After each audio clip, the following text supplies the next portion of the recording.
হৃদয়ের সবটুকুন ভালোবাসা উজাড় করে আল্লাহ পাকের শেখানো ভাষায় শুকরিয়া আদায় করছি। জবান ছেড়ে দিয়ে সকলে একযোগে বলছি আলহামদুলিল্লাহ। রব্বানা লাকাল হামদ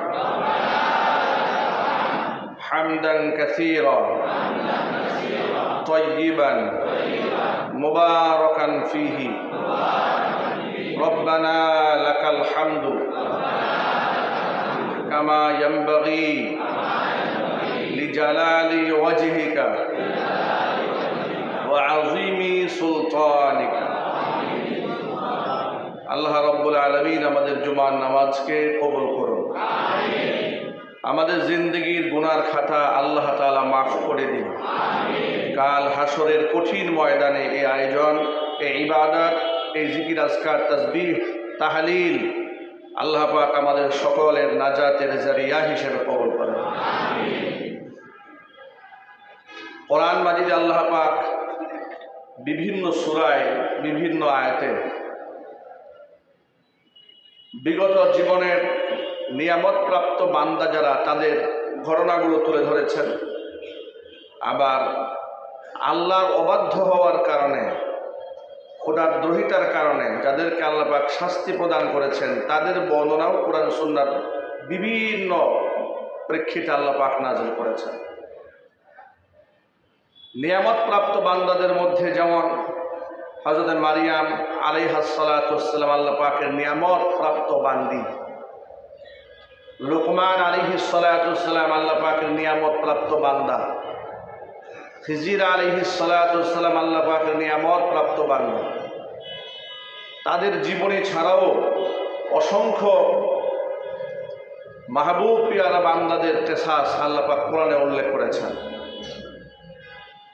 অনুরূপভাবে আবার যে সমস্ত ব্যক্তিরা খোদার দ্রোহিতার কারণে ধ্বংসপ্রাপ্ত হয়েছেন তাদের ঘটনার বর্ণনাও কোরআনে কারীমের মধ্যে আল্লাহ পাক উল্লেখ করেছেন। যেমন ফিরআউনকে ডুবিয়ে মারার কাহিনী আল্লাহ পাক কোরআনে বর্ণনা করেছেন। নমরুদ আল্লাহ রাব্বুল আলামিনের সাথে যুদ্ধ ঘোষণা করে লম্বা মিনারের উপর দাঁড়িয়ে আল্লাহ পাককে তীর নিক্ষেপ করে আল্লাহকে হত্যা করার ষড়যন্ত্র করেছিল, নাউজুবিল্লাহ। সেই ঘটনা কোরআনে কারীমের সূরাতুল কাসাসের মধ্যে আছে।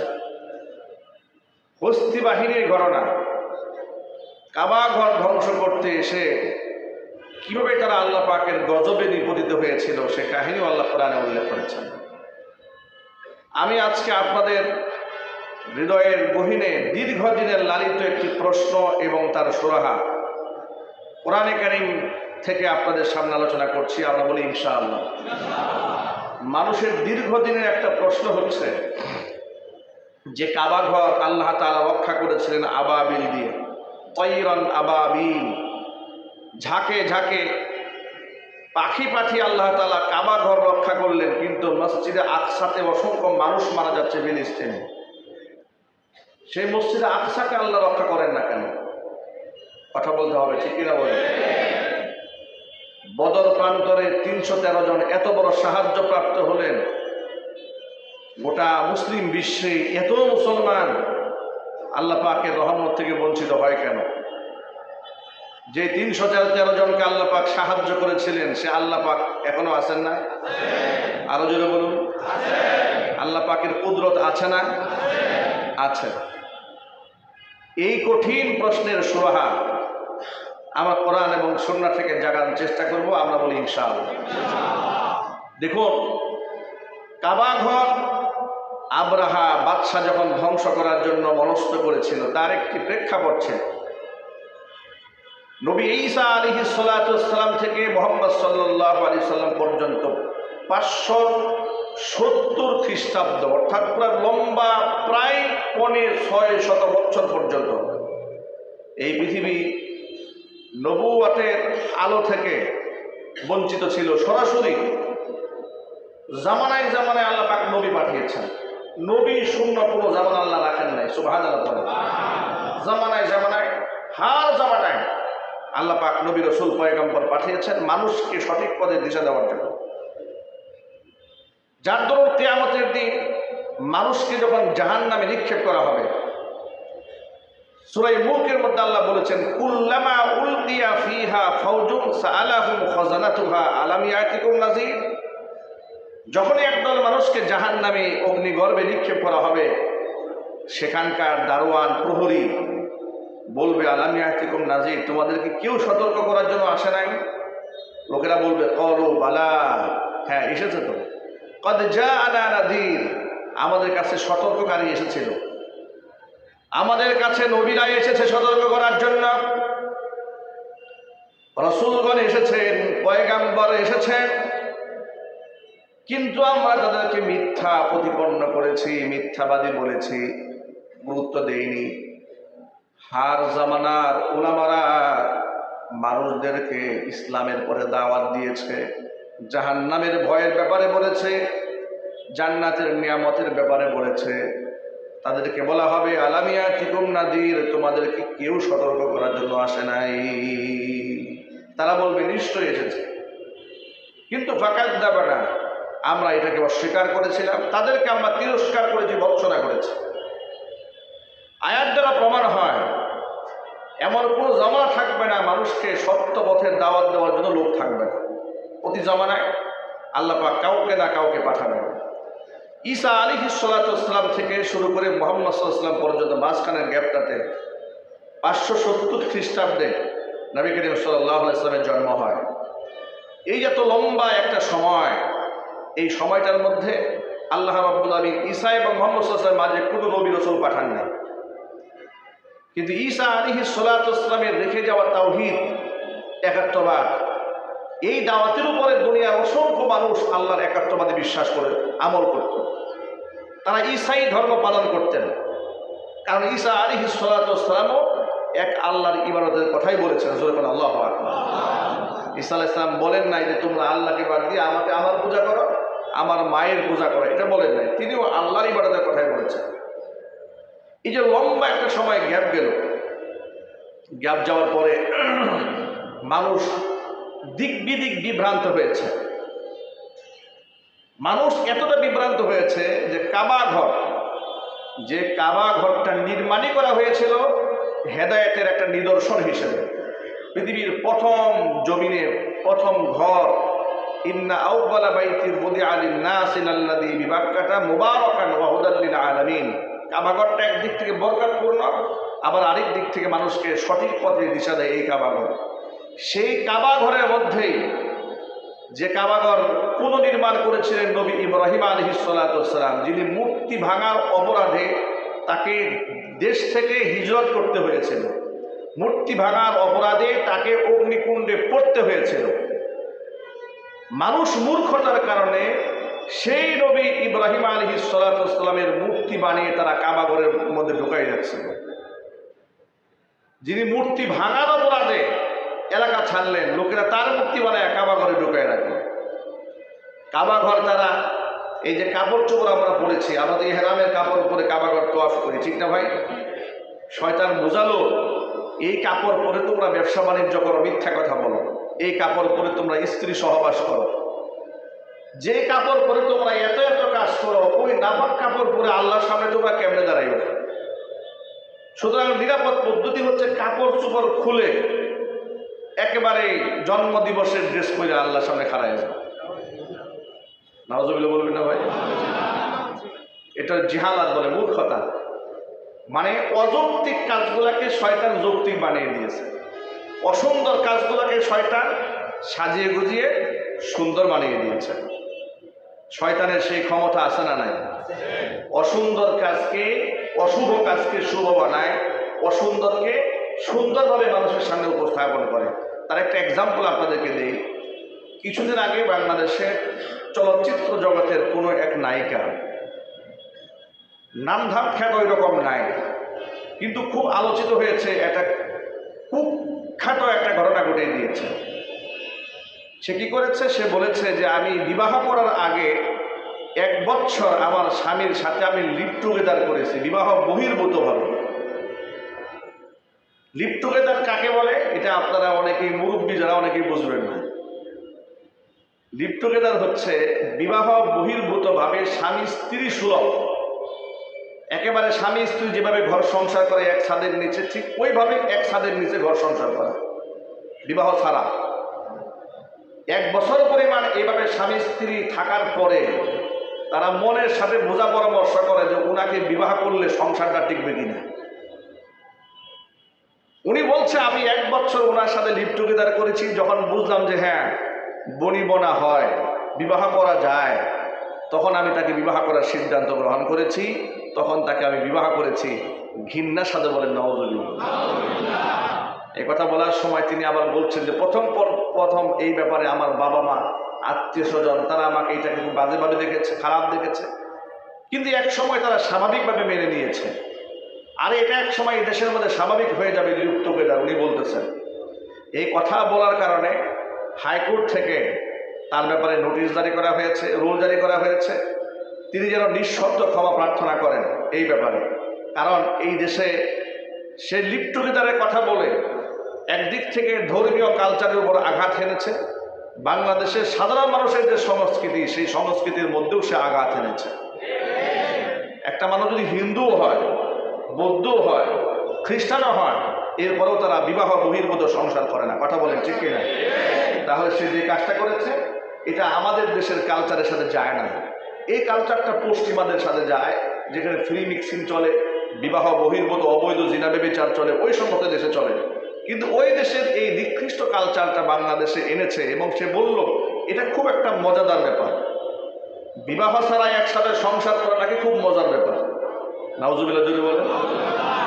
আমি অপ্রাসঙ্গিক হলে কথাটা বলে দিলাম, আল্লাহ তাআলা যেন এই ধরনের জিনা ব্যভিচার থেকে আমার ভাইদেরকে হেফাজত করেন। শয়তান মাঝে মাঝে খারাপ কাজকে মানুষের সামনে যৌক্তিকভাবে সুন্দরভাবে উপস্থাপন করে। ১৫০০ বছর পূর্বের কথা,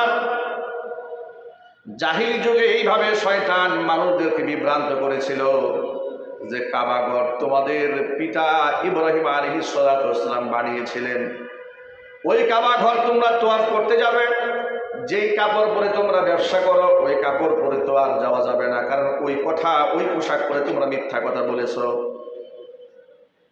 ওই কথা তোমরা যখন জামা পরেছিলে মিথ্যা কথা বলেছিলে, স্বামী স্ত্রী সহবাস করেছিলে এই কাপড় পরে, সেই কাপড় পরে আর আল্লাহর সামনে দাঁড়ানো যাবে না, এই জন্য জামা কাপড় পরে রবের সামনে দাঁড়াবে। জোরে বলেন নাউজুবিল্লাহ। জামা কাপড় খুলে ফেলেছিল, কিন্তু কাবা ঘরের তোয়াফ বাদ দেয়নি। কাবা ঘরের তোয়াফ, আরাফার ময়দানে অবস্থান করা, এই আমলটা যুগ যুগ ধরে তারা চালিয়ে এসেছে। আপনারা এই কথা ভুলেও চিন্তা করবেন না যে হজ এটা আমাদের নবীর কাছ থেকেই প্রথম শুরু হয়েছে, বিষয়টি কিন্তু তা নয়। ইব্রাহিম আলাইহিস সালাতু ওয়াস সালাম আমাদের নবীর আগে আসছেন না পরে আসছেন? অনেক অনেক আগে গেছেন, ঠিক না ভাই? ইব্রাহিম আলাইহিস সালাতু ওয়াস সালাম কাবা ঘর পুনর্নির্মাণ করে আল্লাহ পাক তাকে বলেছিলেন ওয়াআদ্দিন ফিন নাসি বিল হাজ্জি ইয়াতুকা রিজালাও ওয়া আলা কুল্লি দামিরি ইয়াতুনা মিন কুল্লি ফাজ্জিন আমিক। ও আমার খলিল ইব্রাহিম, আপনি পাহাড়ের উপর দাঁড়িয়ে আপনি হাজিদের মাঝে হজের এলান করে দেন। লোকেরা পায়ে হেঁটে ঘোড়ার পৃষ্ঠে সওয়ার হয়ে, উটের পৃষ্ঠে সওয়ার হয়ে, দুর্বল উটের পৃষ্ঠে সওয়ার হয়ে অনেক লম্বা পথ পরিক্রমা পাড়ি দিয়ে কাছে থেকে দূর থেকে লোকেরা এই ঘর তোয়াফ করতে আসবে, হজবত পালন করতে আসবে। সুবহানাল্লাহ। হজের আমল অনেক আগে থেকেই চলতেছিল, জাহিলি যুগেও লোকেরা হজ করত। আপনাদেরকে আরেকটা তথ্য জানিয়ে রেখে, আবু জাহাল, উতবা, সাইবা, ওয়ালিদ ইবনুল মুগিরা, আবু সুফিয়ান, মক্কার কুখ্যাত মুশরিক যারা ছিল তারাও কিন্তু কাবা ঘরের তওয়াফ করত, এমনকি তারা হজও করত। কি করত? অমুসলিমরা যে হজ করতো এটা কি আপনারা জানতেন? এটা আপনারা অনেকে জানেন না, তারা হজ করত। এই জন্য আল্লাহ নবী সাল্লাল্লাহু আলাইহি সাল্লাম বলেছেন হজ ফরজ হওয়ার পরে কোনো ব্যক্তি যদি হজ না করে মারা যায়, সেই ব্যক্তি ইহুদি হয়ে মারা গেল না খ্রিস্টান হয়ে মারা গেল এটা আমার জানা নাই। এর মানে ইহুদি আর খ্রিস্টানরা হজ করে না। কারা করে না? ইহুদি আর খ্রিস্টানেরা হজ করে না। কিন্তু আল্লাহ নবী এক্ষেত্রে বলেন নাই সে মুশরিক হয়ে মারা গেল না খ্রিস্টান হয়ে মারা গেল, মুশরিক বলেন নাই, কারণ তৎকালীন যুগে মুশরিকরাও হজ করত। মুশরিকরাও হজ পালন করত, কিন্তু কাজের মধ্যে শিরিক করত। এই জন্য আমি আপনাদেরকে ছোট্ট করে বলে দেই, শুধুমাত্র ইসলাম থেকে নিয়ে আসা দুই একটা অনুষঙ্গের উপর আমল করলে ব্যক্তিকে মুসলমান বলা যায় না। আপনি শুধু বছরে জীবনে একবার হজ করে আসছেন, আর পাক্কা হাজির হইয়া কিয়ামতের দিন জান্নাতে যাবেন। নামাজ নাই, রোজা নাই, হজ নাই, যাকাত নাই, আল্লাহ পরকালের চিন্তা নাই। এই যদি হয় তাহলে আপনার মাঝে আবু জেহেলের মধ্যে পার্থক্য থাকলো কোথায়? আবু জাহালও কিন্তু কাবা ঘরের তওয়াফ করত। আবার আবু জেহেলের কাছেও কাবা ঘরের সম্মান ছিল, মর্যাদা ছিল। এই জন্য মুহাম্মদ সাল্লাল্লাহু আলাইহি ওয়াসাল্লাম যখন কাবা ঘরের সামনে দাঁড়িয়ে আল্লাহকে সিজদা দিতে চাইতেন, আবু জেহেল বলতো, ও মুহাম্মদ খবরদার, তুমি এই জায়গায় আল্লাহকে সিজদা দিতে পারবা না। সিজদা যদি দিতে মনে চায় লাত উজ্জা মানাতকে দিবা। কাবা ঘরের সম্মানটা এটা জাহিলি যুগেও ছিল। যুগ যুগ ধরে কাবা ঘরের দায়িত্বে কুরাইশ বংশের লোকরা দায়িত্ব পালন করেছে। নবী করিম সাল্লাল্লাহু আলাইহি ওয়াসাল্লামের বাপ চাচারা, দাদারা, পরদাদারা, তারাই এই কাবা ঘরে দায়িত্ব পালন করেছে। হজের মৌসুমে তারা হাজিদেরকে পানি পান করাইতো। তারা নিজেদেরকে খুব সৌভাগ্যবান এবং মর্যাদাপূর্ণ মনে করত হজ মতো পালন করার জন্য যারা এসেছে তাদের খিদমত করতে পেরে। তো কাবা ঘরের হজের কার্যক্রমটা আল্লাহর নবী দুনিয়াতে আসার আগে থেকেও চলমান ছিল। এ কথা বোঝাবার জন্য এতগুলো কথা বললাম। কাবা ঘরের তওয়াফ করার জন্য, হজ করার জন্য পৃথিবীর বিভিন্ন দেশ থেকে লোকেরা মক্কায় গিয়ে জমা হয়। বাদশাহ আবরাহা, সে ছিল বাদশাহ হাবশার বাদশাহ, যিনি নাজ্জাশী নিজের পক্ষ থেকে নিয়োগপ্রাপ্ত ইয়ামানের গভর্নর। ইয়ামানের নাম শুনেন নাই? ইয়ামান যে দেশ আছে সৌদি আরবের পাশে, ওই ইয়ামানের গভর্নর ছিল বাদশাহ আবরাহা। তিনি নাজ্জাশীর পক্ষ থেকে নিয়োগপ্রাপ্ত একজন গভর্নর ছিলেন, কিন্তু খুব দাপটশালী বাদশাহ ছিলেন। ওই বাদশাহ মনে মনে চিন্তা করলো, ইয়ামানের বাদশাহ আবরাহা, সারা দুনিয়া থেকে লোকেরা মক্কায় যায় কাবা ঘর তওয়াফ করতে, হজ মতো পালন করতে, কেন সেখানে একটা কাবা ঘর আছে? তো সে ছিল খ্রিস্টান। মনে মনে ভাবলো, সে একটা সংকল্প আঁকলো, আমি তা আমার রাজধানী সানাআতে, ইয়ামানের রাজধানী সানাআতে এমন একটা গির্জা নির্মাণ করব, আর গোটা দুনিয়ার মধ্যে ঘোষণা করে দেব, লোকেরা যেন কাবা ঘরের তওয়াফে না গিয়া আমার এই সানায় গির্জায় চলে আসে। নাউজুবিল্লাহ। তাহলে কাবা ঘরের জনপ্রিয়তা কমে যাবে আর আমার গির্জার নাম বেড়ে যাবে। এই নিয়তে সে বিরাট একটা গির্জা নির্মাণ করলো সানা শহরে। নির্মাণ করার পরে ঘোষণা করলো যে এখন থেকে আর মক্কায় যাওয়ার কোনো প্রয়োজন নাই, এখন থেকে সব চলে আসবে আমার গির্জায়। এই এলানটা শোনার পরে ওই ইয়ামানে মুসলিম জনসংখ্যা কিছু লোকজন বসবাস করত। তারা ছিল বনু কিনানা গোত্রের লোকেরা। এই বনু কিনানা গোত্রের লোকেরা যখন দেখলো যে কাবা ঘরের বিকল্প একটা গির্জা বানাইয়া বাদশা সেদিকে মানুষদেরকে ডাকতেছে, তখন তারা প্রতিশোধ নেওয়ার জন্য রাতের আধারে তারা সেই গির্জার মধ্যে ঢুকে পায়খানা করে দিয়েছে। কোনো কোনো বর্ণনার মধ্যে এসে তারা নিজেরা পায়খানা করেছে, কোনো কোনো বর্ণনার মধ্যে এসেছে তাফসীরে বিভিন্ন জায়গা থেকে ময়লা টয়লা সংগ্রহ করে ওই ঘরের মধ্যে ঢুকে আসছে, যাতে করে তাকে চ্যালেঞ্জ করতে পারে যে তুমি কিসের তোমার ঘরে মানুষকে ঘরের দিকে ডাকতেছ, তোমার ঘরের নিরাপত্তা তোমার নিজেরাই নিতে পারো না, আর তোমরা এই পচা ঘর নিয়ে আসছো কাবা ঘরের সাথে তুলনা করতে। কাবাটা তো আল্লাহর ঘর। কার ঘর? আল্লাহ পাকের ঘর। রাতের আধারে বনু কিনানা গোত্রের লোকেরা যখন ইয়ামানের সানাতে ওই বাদশার তৈরি গির্জার মধ্যে পায়খানা করে সেখান থেকে বিদায় নিল, সকালবেলা বাদশার কানে আওয়াজ গেল, নালিশ গেল, বাদশার কানে আওয়াজ গেল, আপনার গির্জা তো শেষ করে দিয়েছে, আপনি যাকে কাবা ঘরের বিকল্প বানিয়েছিলেন আপনার ঘরের মধ্যে মানুষ কি করে আসবে? আপনি একটু চিন্তা করেন, যে ঘরের সম্মান আপনি নিজেই রক্ষা করতে পারেন না, এমন নাপাক জায়গার মধ্যে মানুষ তো ইবাদত করতে আসবে না। বাদশা গিয়ে দেখলো সর্বনাশ হয়ে গেছে, আসলে একেবারে পায়খানা টায়খানা করে ময়লা দিয়ে ভরে ফেলেছে। বাদশা তখন মুসলমানদের উপর মারাত্মক একটা ক্ষোভ তৈরি হলো, আর এই ক্ষোভের বহিঃপ্রকাশ ঘটাবার জন্য সে চিন্তা করলো, যেই কাবা ঘরের সম্মান রক্ষা করতে গিয়া আমার গির্জার মধ্যে পায়খানা করা হয়েছে, ওই কাবা ঘর আমি দুনিয়াতে রাখবো না, ওই কাবা ঘরটা ভেঙে আমি গুড়াই দেব, মাটির সাথে ধুলির সাত করে দেব। তখন সেই 60,000 সৈন্য সামন্তের বিরাট এক বাহিনী নিয়ে, অস্ত্র শস্ত্রে সজ্জিত বাহিনী নিয়ে কাবা ঘর ধ্বংস করার জন্য রওনা হয়েছে। সাথে ছিল বেশ কিছু হাতি। তাফসীর কিতাবের মধ্যে এসেছে হাতির সংখ্যা ছিল 9টি, কোনো কোনো বর্ণনার মধ্যে এসেছে 13টি। 13টা হাতি নিয়ে কাবা ঘর ধ্বংস করতে রওনা হয়েছে। আর সৈন্য সংখ্যা হচ্ছে 60,000। প্রত্যেকের হাতে আছে অস্ত্র, তলোয়ার, তীর এবং ঘোড়া আছে। যুদ্ধাস্ত্র নিয়ে একেবারে সুসজ্জিত বাহিনী রওনা হয়েছে কাবা ঘর ধ্বংস করে দেবে, উড়াই দেবে। বিরাট বাহিনী নিয়ে রওনা হলো। রওনা হওয়ার পরে লম্বা পথ পরিক্রমা পাড়ি দেওয়ার পরে যখন তারা হারামের সীমানার মধ্যে ঢুকেছে, মিনা এবং মুজদালিফার মধ্যবর্তী একটা জায়গা আছে, জায়গার নাম হচ্ছে ওয়াদিয়ে মুহাসসর। জায়গার নাম কি? ওয়াদিয়ে মুহাসসর। এই জায়গায় যাওয়ার পরে বাদশাহ নিজেও এই বাহিনীর লিডিং দিয়েছে, নেতৃত্ব দিয়েছে। ইয়ামানের বাদশাহ আবরাহা, সে যে বিরাট হাতির উপর সওয়ার হয়ে গেছে, ওয়াদিয়ে মুহাসসরে যাওয়ার পরে তার হাতিটা জায়গার মধ্যে বসে গেছে। এখন হাতি আর সামনের দিকে যাচ্ছে না। উনি বড় বিপদে পড়ে গেলেন। কি ব্যাপার, হাতির কি সমস্যা হলো?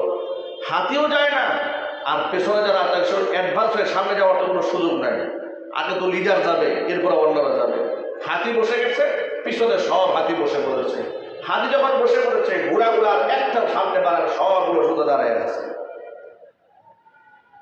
বাদশাহ আবরাহা দেখলো হাতি কোনোভাবে সামনে যায় না। এলাকায় গিয়ে আগে কাবা ঘরের দায়িত্বে কি আছে এলাকার মানুষদেরকে ডাকলেন, এলাকার লোকদেরকে জিজ্ঞেস করলেন এই এলাকার নেতাকে, লিডারকে। বলে এলাকার লিডারের নাম হচ্ছে Abu Taleb, Abdul Muttalib. Abdul Muttalib কেন? নবী করিম সাল্লাল্লাহু আলাইহি ওয়াসাল্লামের দাদা হন তিনি। কি হন দুজন বলেন তো ভাই? রাসূলের দাদা। তিনি এই কাবা ঘরের মোতাবল্লি দেখভাল করেন। তাকে ডাকা হলো। আব্দুল মুত্তালিবের চেহারার মধ্যে একটা রূপ ছিল, আভিজাত্য ছিল, বংশীয় আভিজাত্য। গায়ের পোশাক আশাক খুব দামি ছিল না, গরিব মানুষ, কিন্তু বংশ মর্যাদার কারণে একটা আভিজাত্য ছিল। আবরাহার সামনে যখন নবী করিম সাল্লাল্লাহু আলাইহি ওয়াসাল্লামের দাদা আসলেন, তখন রাসূলের জন্ম হয় নাই। ওই বছর রাসূলের জন্ম হয় নাই। ওই সময় রাসূল পাক সাল্লাল্লাহু আলাইহি ওয়াসাল্লামের জন্মের 55 দিন পূর্বের ঘটনা। এই ঘটনাটি আল্লাহ নবী সাল্লাল্লাহু আলাইহি ওয়াসাল্লাম তখন মায়ের গর্ভে। হুজুর তখন কোথায়? সবাই জুড়ে বলেন, হুজুর কোথায় তখন? তখন তিনি মা আমিনার গর্ভে। জন্মের 55 দিন আগের ঘটনা এটা।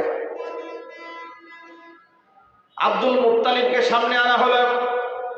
আব্দুল মুত্তালিবের সুন্দর চেহারা দেখে, আকার আকৃতি দেখে ইয়ামানের বাদশাহ আবরাহা নিজের সিংহাসন ছেড়ে সে মাটিতে চলে আসলো, সম্মান দিল।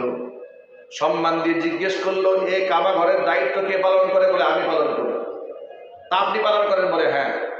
যে আমি যে আমার সৈন্য সামন্ত নিয়ে আসছি এটাকে ধ্বংস করার জন্য, এটাকে আপনি জানেন? বলে হ্যাঁ আমি জানি। তা আপনি জানার পরেও আপনি কি পদক্ষেপ গ্রহণ করেছেন? খালি মাঠে কি মারামারি করা যায়? এতগুলো মানুষ আসছে, 60,000 বাহিনী আসছে, আইসা দেখে একজন লোক নেই মারামারি করার জন্য। কি মজা আছে কোনো?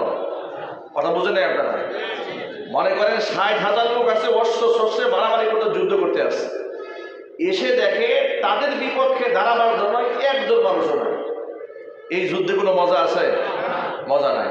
তা আব্দুল মুত্তালিবকে ডেকে বলছে, আচ্ছা আমি তো আসছি এটাকে ধ্বংস করার জন্য, আপনার কোনো বক্তব্য আছে? বলে হ্যাঁ আছে। কি বক্তব্য আপনার?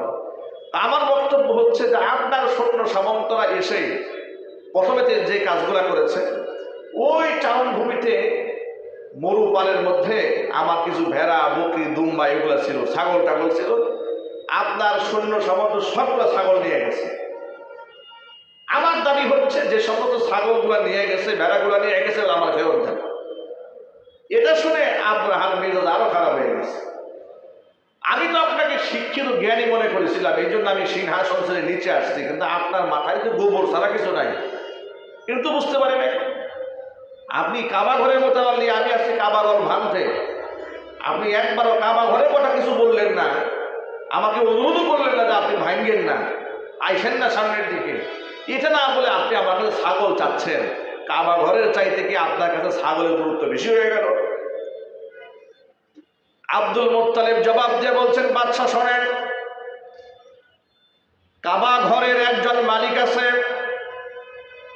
কাবা ঘর রক্ষণাবেক্ষণ করার জন্য শক্তিশালী কোনো প্রটেস্ট করার মতো মুসলিম বাহিনী নাই, কিন্তু কাবা ঘরের একজন মালিক আছে। এই ছাগলগুলা যেগুলো আপনার লোকেরা ধরে নিয়ে গেছে, ছাগলগুলার মালিক আমি, এই জন্য আমি ছাগলটা চেয়েছি। ছাগলগুলো রক্ষা করার দায়িত্ব আমার, যেহেতু ছাগলের মালিক আমি, কিন্তু কাবা ঘর রক্ষা করার দায়িত্ব আমার নয়, কারণ কাবা ঘরের মালিক আমি নই, কাবা ঘরের একজন মালিক আছে। আমি সেই জায়গায় 2 রাকাত নামাজ পড়ে আমি কাবা ঘরের মালিকের কাছে কাবা ঘরটাকে হস্তান্তর করে দিয়ে এসেছি। আরো জোরে সুবহানাল্লাহ। কাবা ঘরের মালিক আমি নই, ছাগলের মালিক আমি, ছাগলের মালিক আমি। ছাগল চেয়েছি, ছাগল করে দিয়ে দেন, আপনার সাথে আমাদের কোনো দর কষাকষি করে মারামারি নাই, আমি এখান থেকে সারেন্ডার হয়ে চলে যাচ্ছি। আর কাবা ঘরের মালিক কাবা ঘরের দায়িত্ব গ্রহণ করেছে। এবার আপনারা মালিকের কাছ থেকে কিভাবে কাবা ঘর উদ্ধার করে নিয়ে যাবেন আর কেমনে কি করবেন, সে দায়িত্ব আপনাদের হাতে। আল্লাহু আকবার বলেন। কাবা ঘরের মালিক কে? চিৎকার দিয়ে বলুন, মালিক কে? এ কথা শুনে বাদশা মুস্কি হাসলো, কি বেকুব মানুষ, এত বড় ঘরের দায়িত্ব পালন করে এরকম মোটা মাথা নিয়ে ছাগলগুলো চাইছে আমার কাছে, কাবা ঘরের ব্যাপারে কোনো অনুরোধ করলো না, ছাগলগুলো সব ফেরত দিয়েছে। আর এই দিক থেকে আব্দুল মুত্তালিব তার পরিবারের সদস্য এবং এলাকাবাসী মহল্লায় যারা বসবাস করে তাদের সকলকে বলেছে, তোমরা এই কাবা ঘরের চত্বর তোমরা ছেড়ে দাও, বাড়িঘর সব ছাড়ো, পাহাড়ের গুহায় গিয়ে আশ্রয় গ্রহণ করো। কাবা ঘর ধ্বংস করতে আসতেছে, নিশ্চয়ই কাবার মালিক এদেরকে খালি হাতে ফেরত দেবেন। সুবহানাল্লাহ বলেন। কাবা ঘরের মালিক এদের জন্য মেহমানদারি রাখছেন, তোমরা পাহাড়ের গুহায় গিয়ে আশ্রয় গ্রহণ করো।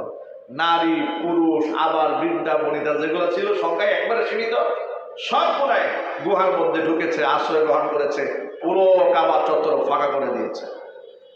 এখন ওই যে ওয়াদিয়ে মুহাসসারে আপনার ফিল্ড হাতি দাঁড়ায় গেল, এই হাতি আর যাচ্ছে না, কোনো কমেই যাচ্ছে না। হাতিকে সজোরে আঘাত করা হলো তাও যাচ্ছে না। যদি পেছনে চলতে বলা হয় হাতি উঠে দৌড় দিচ্ছে, ডানে বামে চলতে বলা হয় দৌড় দেয়, কিন্তু কাবার দিকে যায় না। হাতি কোনোভাবে আগাচ্ছে না সামনের দিকে। বাদশা যখন বারবার চেষ্টা করছিল বাহিনীকে সামনের দিকে আগাই দিতে, ঠিক ওই মুহূর্তে আকাশের দিকে তাকায় দেখে গোটা আকাশ মেঘাচ্ছন্ন হয়েছে,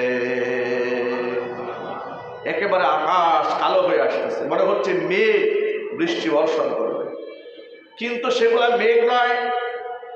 কোরআনে মাজিদের মধ্যে আল্লাহ বলেছেন, আলাম তারা কাইফা ফাআলা রাব্বুকা বিআসহাবিল ফিল আলাম ইয়াজআল কাইদাহুম ফি তাদলিল ওয়া আরসালা আলাইহিম তায়রান আবাবিল তারমিহিম বিহিজারাতিন মিন سجيل فجعلهم كعصف مأكول। আল্লাহ পাক বলেন, আলাম তারা, নবী আপনি দেখেননি, কাইফা ফাআলা রাব্বুকা বিআসহাবিল ফিল, হস্তি বাহিনীর সাথে আপনার রব আমি আল্লাহ কি মুআমালাই না করেছিলাম। আলাম ইয়াজআল কাইদাহুম ফি তাদলিল, তাদের সমস্ত চক্রান্তগুলোকে আমি ধূলিসাৎ করে দেইনি। ও আরসালা আলাইহিম তায়রান আবাবিল, তাদের উপর আমি ঝাঁকে ঝাঁকে পাখি পাঠিয়েছিলাম। ছোট্ট ছোট্ট পাখি, সংখ্যায় তারা এতটাই বেশি ছিল, এক ঝাঁক যখন এসেছে আকাশ পানে লোকেরা তাকায় দেখেছে মনে হচ্ছে মেঘ বর্ষিত হচ্ছে, অন্ধকার কালো ছায়া হয়ে গিয়েছিল। তারা ছোট্ট ছোট্ট পাখিগুলা, ডান পায়ে ছোট্ট একটা কঙ্কর, বাম পায়ে ছোট্ট একটা কঙ্কর, সেই কঙ্করটা হাদিসের মধ্যে এসেছে একেবারে বুটের দানা পরিমাণ ছোট্ট এই কঙ্কর, ঠোঁটের মধ্যে একটি, ঠোঁটের মধ্যে একটি, দুই পায়ে দুইটি। এক একটি পাখির কাছে আল্লাহ প্রদত্ত 3টা করে ছোট্ট ছোট্ট কঙ্কর, তারা শুধু উপর থেকে ছেড়ে দিচ্ছিল। কিন্তু এই ছোট্ট কঙ্কর এতটাই মারাত্মক, এতটাই বিষাক্ত, এতটাই ভাইরাসে পরিপূর্ণ, গায়ে যেখানেই লাগতেছিল সাথে সাথে গুস্ত চামড়া সব খসে পড়তেছিল।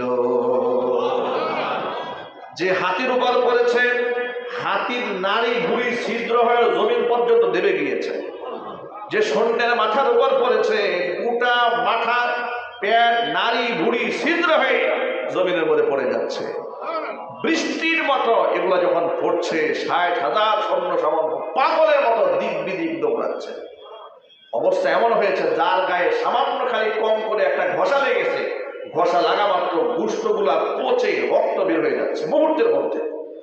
এই দৃশ্য দেখে বাদশা আমরাহাত নিজে পাগল হয়ে গেল। সে যান বাঁচাবার জন্য, আত্মসুরক্ষার জন্য দৌড় দিল ইয়ামানের দিকে রওনা হয়েছে। কিন্তু কপাল খারাপ, রওনা তোর হলে কাজ হবে না। সাথে সাথে পাথরে কয়েকটা কম করে হাতে ডানে বামে লেগেছে। অবস্থা এমন হয়েছে, হাদিস শরীফের মধ্যে এসেছে, সে দৌড়াতে দৌড়াতে ইয়ামানের কাছাকাছি আসার পরে ওই পাথরের আঘাতে সে এমন ভাবে আক্রান্ত হয়েছে, নিজের নাড়ি ভুঁড়ি ফেটে ব্রাস্ট হয়ে গিয়েছে। চিৎকার দেখো নাউজুবিল্লাহ। এভাবে গজবে তারা ধ্বংস হয়েছে। আর এই পরিমাণ পাখি তাদের উপরে এই ছোট্ট ছোট্ট কঙ্কর নিক্ষেপ করেছে। অবস্থা এমন হয়েছে, আল্লাহ পাক বলেছেন ফাজআলাহুম কাআসফিন মাকুল। অবস্থা এমন হলো, এদেরকে বানালাম আমি গরু এবং মহিষ, ছাগলেরা, উট, মুখের মধ্যে ঘাস চিবাতে চিবাতে চিবাতে, জাবর কাটতে কাটতে সমস্ত রসগুলো শুষে নিয়ে আগাছাগুলো যেমন রাস্তায় ফেলে দিলে অবস্থা যেমন হয়, এই বস্তি বাহিনীর দৃশ্যটা আমি আল্লাহ তাআলা এই আগাছা সুবরার মতো বানিয়ে দিয়েছিলাম। চিৎকার দেখুন নাউজুবিল্লাহ। আল্লাহর গজব থেকে আল্লাহ আমাদের সকলকে হেফাজত করেন। যেরকম আমিন।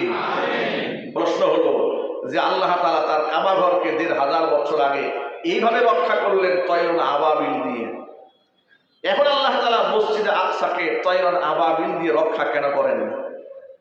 কেন আল্লাহ তাআলা ভারতবর্ষে অসংখ্য মুসলমানদের মসজিদ ভাঙা হচ্ছে, এগুলা কেন আল্লাহ পাক তয়রুন আবাবিল ঝাঁকে ঝাঁকি পাকে আল্লাহ কেন পাঠান না? চট্টগ্রামে হিন্দুরা যখন মসজিদে হামলা করলো, কেন আল্লাহ তাআলা পাখি পাঠায় ওদেরকে ধ্বংস করেন? এই প্রশ্নের জবাব হচ্ছে, ১৫০০ বছর আগে কাবা ঘর ধ্বংস করার জন্য আবরাহা যখন আক্রমণ চালিয়েছিল, তখন কাবা ঘরকে রক্ষা করার মতো কোনো মুসলমান দুনিয়াতে ছিল না। উল্লেখযোগ্য মুসলমান না থাকার কারণে আল্লাহ তাআলা নিজের ঘর নিজে রক্ষা করেছেন। আর বর্তমানে আল্লাহ তাআলা পাখি দিয়ে কেন রক্ষা করবেন মসজিদ আকসা? কেন পাখি দিয়ে রক্ষা করবেন বাবরি মসজিদ? কেন পাখি দিয়ে রক্ষা করবেন বাংলাদেশের চট্টগ্রামের মসজিদগুলা? আল্লাহ পাক কেন রক্ষা করবেন? গোটা দুনিয়ার মধ্যে বর্তমানে মুসলমানদের সংখ্যা প্রায় ২০০ কোটি।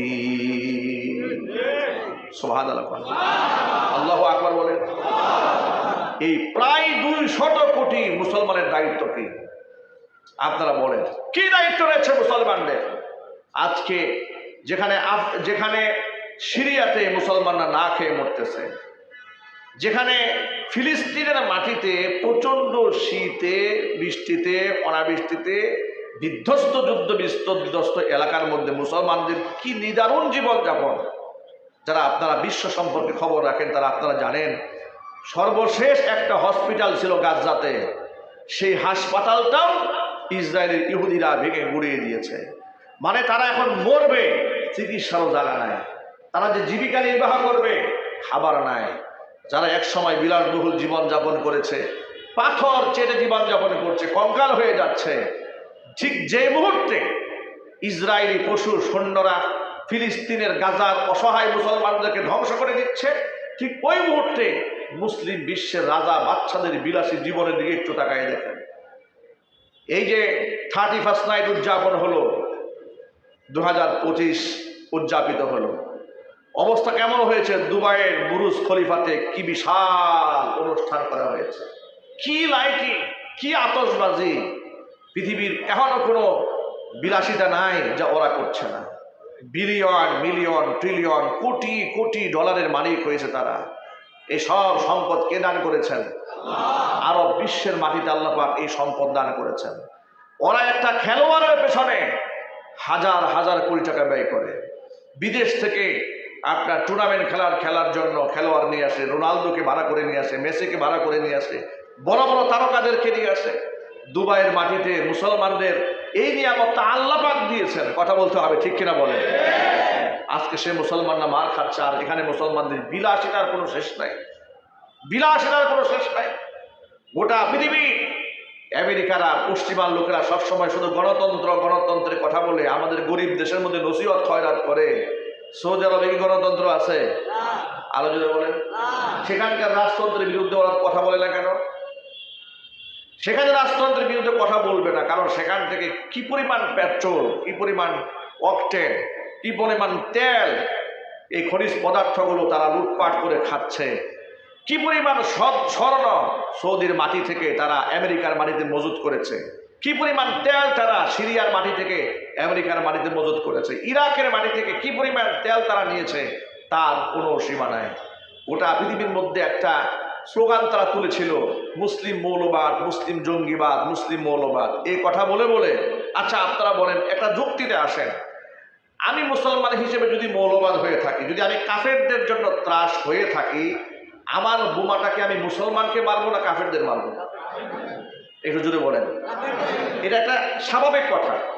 কিন্তু আপনারা বলেন তো, মুসলিম বিশ্বে যাদেরকে তারা সন্ত্রাস বলে, তাদের বোমার আঘাতে ইহুদিরা মরে, খ্রিস্টানেরা মরে, আমেরিকার লোকেরা মরে, কারা মরে? মুসলমানরাই মরে। তার দ্বারা কি বোঝা গেল? আসলে জঙ্গিবাদ তকমা নাটক সাজিয়ে ওরা নিজেরা এর মধ্যে একটা গোলযোগ সৃষ্টি করে দিয়ে অরাজকতা সৃষ্টি করে ওই দেশের তারা একটা পরোক্ষ শাসন ব্যবস্থা নিজের কবজার মধ্যে নিতে চায়। আর ওই সমস্ত দেশের মধ্যে মারামারি, কাটাকাটি, দাঙ্গা হাঙ্গামা বেশি লাগায় রাখে যেখানে তেলের খনি আছে। ইরাকের মধ্যে তেলের খনি আছে না নাই? আরো যদি বলেন, সিরিয়াতে তেলের খনি আছে না নাই? যেহেতু এই সমস্ত দেশের মধ্যে তেলের খনি আছে, পশ্চিমাতে তো তেলের খনি নাই, এই তেলগুলো ওদের দরকার। এই জন্য একটা কৌশলে এই দেশের মধ্যে মারামারি লাগাই দিয়ে তেলগুলাকে লুটপাট করে খাওয়ার জন্য ওরাই ধান্দা করে, মুসলমানদেরকে বরবাদ করে দেওয়ার জন্য। এই জন্য গোটা দুনিয়ার মধ্যে গণতন্ত্র ফেরি করলেও তারা আরব বিশ্বে গিয়া গণতন্ত্র ফেরি করে না, কারণ জানে গণতন্ত্রের কোনো দরকার নাই, একটু ঝগড়া লাগাই দিয়া মাটাব্বুরি করে তেল তুলতো আমরা নিতেই পারবো। এরপর আপনি দেখেন সৌদি আরবের মাটিতে কি পরিমাণ অমুসলিম সৈন্য তারা ঢুকিয়ে দিয়েছে। এক একটা সৈন্যের পিছনে কি পরিমাণ ব্যয় আপনারা আন্দাজ করতে পারবেন না। শত শত বিলিয়ন বিলিয়ন মিলিয়ন টাকা, ডলার অমুসলিম সৈনিকদের পিছনে সৌদি সরকার ব্যয় করছে। স্বার্থ কি? একদিক থেকে আমেরিকার স্বার্থ হচ্ছে তারা সেখান থেকে তেলগুলো নিয়ে নিচ্ছে, টাকাগুলো নিয়ে নিচ্ছে, বৈদেশিক মুদ্রাগুলো নিয়ে নিচ্ছে। পক্ষান্তরে ওদেরকে আশ্বস্ত করে রাখছে যে তোমাদের দেশে তো চতুর্দিক থেকে ইয়ামান টেমান থেকে ইরাক টিরাক থেকে আক্রমণ আসতে পারে, পাহাড়ে দেওয়ার জন্য সৈন্য যা লাগে আমরা দেব, তেল যা লাগে তোমরা দিবা। কথা বুঝতে পেরেছেন? এইভাবে ওরা সৌদি আরবের বিরুদ্ধে কিছু বলবে না, দুবাইয়ের বিরুদ্ধে কিছু বলবে না, কাতারের বিরুদ্ধে কিছু বলবে না। যত গণতন্ত্রের ওয়াজ নসিহত সব বাংলাদেশে এসে করবে। কথা বলেন ঠিক না? জোরে বলেন। সব নসিহত আমাদেরকে করবে। ওরা জানে এখানে তেল তুল নাই, যদি এদেরকে একটু এই সমস্ত কথাবার্তা বলে একটু খবরদারি করা যায়, নেতৃত্ব দেওয়া যায়। প্রিয় ভাইয়েরা আমার, এই জন্য পুরা পৃথিবীতে মুসলিমরা কোথাও সন্ত্রাস নয়, কোথাও জঙ্গি নয়। এটা ইহুদি খ্রিস্টানরা নিজেরা মুসলমানদেরকে জঙ্গি বানাবার জন্য নাটক সাজিয়েছে। কথা বলতে হবে, ঠিক কিনা? এখন আমি আপনার সেই প্রশ্নের জবাব দিচ্ছি। গোটা পৃথিবীতে আব্রাহা যখন কাবাগরে হামলা করেছিল, তখন কাবাগর রক্ষা করার মতো মুসলমান না থাকার কারণে আল্লাহ তাআলা নিজে তার ঘরকে হেফাজত করেছেন। এখন গোটা পৃথিবীতে প্রায় 200 কোটি মুসলমান থাকার পরে আল্লাহ পাকের তো এত দায় ঠেকে নেয় যে আল্লাহ পাক ফেরেশতা পাঠাইয়া আমাদেরকে সাহায্য করতে হবে, কিংবা ঘরগুলাকে আল্লাহ পাকে নিজে রক্ষা করতে হবে। আমাদের দায়িত্ব আছে না নাই? আরো চিল্লায় বলতে হবে, আছে না নাই? আপনারা আন্দাজ করেন তো, মুহাম্মদ রাসূলুল্লাহ সাল্লাল্লাহু আলাইহি ওয়াসাল্লাম যখন নবুয়ত প্রাপ্ত হয়ে গেলেন, যখন তিনি তাওহীদের দাওয়াত দিলেন, সংখ্যায় মাত্র 313 জন তাদেরকে নিয়ে তারা রাস্তায় নামলেন যুদ্ধ করার জন্য। তখন তো আল্লাহ তাআলা তাদেরকে বলেন নাই যে আপনার যুদ্ধ করার কোনো দরকার নাই, আপনি সুন্দর মতো মদিনায় চলে যান, আমি তয়রন আবাবিল পাঠাই দিতেছি। কথা বুঝতে পেরেছেন? আল্লাহ পাক তখন কিন্তু তয়রন আবাবিল পাঠান নাই। এখন আপনারা বলেন তো, নবীজির প্রতি আল্লাহর মহব্বত আছে না নাই? আরো জোরে বলেন। তো ওই সময় ডাইরেক্ট আল্লাহ পাক তাইরান আবাবিল ঝাঁকে ঝাঁকে পাখি আল্লাহ পাক কেন পাঠালেন না? আল্লাহ পাক ওই সময় ঝাঁকে ঝাঁকে পাখি যে কারণে পাঠান নাই, ঠিক বর্তমানে আল্লাহ ঝাঁকে ঝাঁকে পাখি ওই কারণেই পাঠাচ্ছেন না। আল্লাহ পাক ওই সময় মুসলমানদের চূড়ান্ত ঈমানকে পরীক্ষা করতে চেয়েছিলেন, যে মুসলমানেরা আমার জন্য কতটুকু ত্যাগ তারা করতে পারে, কতটুকু বিসর্জন তারা দিতে পারে। মুসলমানদের প্রচেষ্টা যেখানে শেষ, আল্লাহর রহমত সেখান থেকে শুরু। কথা বলেন ঠিক কিনা বলেন? সুতরাং গোটা পৃথিবীর মুসলিমদেরকে বর্তমানে ঐক্যবদ্ধ হয়ে যেতে হবে। গোটা পৃথিবীর সবগুলা মসজিদ, হাত্তাকে 1 নাম্বার মসজিদ আকসা রক্ষা করার দায়িত্ব আল্লাহ আমাদেরকে দান করেছেন। যদি বলতে হবে ঠিক কিনা? আল্লাহ তাআলা মুসলিম বিশ্বের রাজা বাদশাদেরকে বিষয়গুলো বোঝার তৌফিক দান করেন। খাস করে আল্লাহ তাআলা আমাদের বাংলাদেশের মুসলমানদেরকে ঐক্যবদ্ধ হওয়ার তৌফিক দান করেন। দ্বিতীয়বার স্বাধীন হওয়ার পরে এই দেশে ইদানিং আমরা মুসলিমদের মধ্যে, রাজনৈতিক দলের মধ্যে আমরা ভাঙনের সুর পাচ্ছি। ভাঙন, ঠিক কিনা বলেন? একজন আরেকজনের বিরুদ্ধে অলরেডি দলবাজি শুরু হয়ে গেছে, কুদাকুদি শুরু হয়ে গেছে। মনে করেছে যাহারে আমরা বোধহয় সব পেয়ে গেছি। এত সহজ নয় ভাই, এত সহজ নয়। বিভক্ত হবেন না, পিঠের চামড়া কিন্তু থাকবে না। বিভক্ত হবেন না, আলেম ওলামাদের সাথে দুশ্মনী তৈরি করবেন না, মৌলবাদ বলে আলেমদেরকে গালি দেবেন না। ওই 71-এর চেতনা ব্যবসা নিয়ে এই দেশে আর বাণিজ্য চলবে না। কথা বলতে হবে ঠিক কিনা বলেন? স্বৈরাচারের দূষররা এবং স্বৈরাচার নিজে বিগত 16 বছরে শুধু চেতনা বিক্রি করেছে, 71-এর চেতনা ফেরি করেছে। যে 71-এ তাদের কাজ কি ছিল, 71-এ তাদের কাজ ছিল, 71-এ তাদের কাজ কি ছিল। ওই 71-কে পুঁজি বানায় যত অপকর্ম আছে 71 থেকে শুরু করে একেবারে 16 সাল পর্যন্ত, এখানে কোনো অপকর্ম নাই। 71-এ পাকিস্তান হানাদার বাহিনী যে অপকর্ম করেছে, তার থেকে কয়েক লক্ষ গুণ বেশি অপকর্ম স্বৈরাচারী নিজে করেছে। আবার সেটাকে টান কাট বানিয়ে ওরা দেশের মধ্যে আরেকটা বিভক্তি চলতেছে। আমরা মুসলিম ভাইদেরকে বলছি, এই দেশকে রক্ষা করার দায়িত্ব আমাদের সকলের। এদেশের মসজিদগুলাকে রক্ষা করার দায়িত্ব আমাদের সকলের। কথা বলেন। ভারত আমাদের বিরুদ্ধে চ্যালেঞ্জ গ্রহণ করেছে। কথা বলেন। ভারত আমাদেরকে দেখে নেওয়ার জন্য সে চ্যালেঞ্জ গ্রহণ করেছে। আপনাদের এই কথা ভুলে গেলে চলবে না। আমরাও ভারতকে বলতে চাই, আমরাও ইনশাআল্লাহ আপনাদের চ্যালেঞ্জ গ্রহণ করতে প্রস্তুত আছি। যদি এদেশের মুসলমানরা ঐক্যবদ্ধ থাকতে পারে, তাহলে সেদিন বেশি দূরে নয়, আবারও সেই মসজিদ, বাবরি মসজিদ, যেখানে তারা জোরপূর্বক মসজিদ ভেঙে দিয়ে মন্দির নির্মাণ করেছে, ওই মন্দির ভেঙে দিয়ে আমরা একদিন আবার বাবরি মসজিদ নির্মাণ করব। রাজি আছেন কিনা? আপনারা দোহা দেখতে চায়।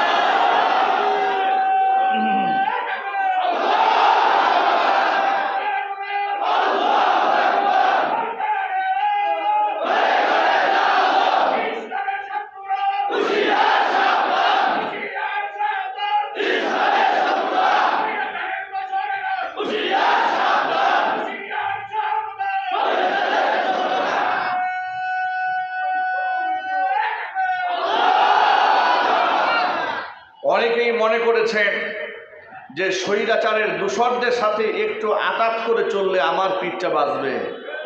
এত সহজ নয়। গোকরা সাপকে কোনোদিন বিশ্বাস করবেন না, সবল আপনাকে মারবেই মারবে। ঠিক কিনা জুড়ে বলেন? সতর্ক থাকেন। আল্লাহ তাআলা বুঝার তৌফিক দান করেন। বিস্তারিত বললাম না, শুধু ইশারায় বললাম। আল আকিলু তাকফিহিল ইশারা, জ্ঞানীরা ইশারায় যথেষ্ট। আল্লাহ তাআলার সামনের পদক্ষেপগুলো আমাদের সচেতনভাবে নেওয়ার তৌফিক দান করেন। জোরে কোন আল্লাহুম্মা আমিন। ওয়া আখিরু দাওয়ানা আনিল হামদুলিল্লাহি রাব্বিল আলামিন। ক্বাবলা জুমআ 4 রাকাত সুন্নাত নামাজ যারা আদায় করেননি, মেহেরবানি করে আদায় করেন।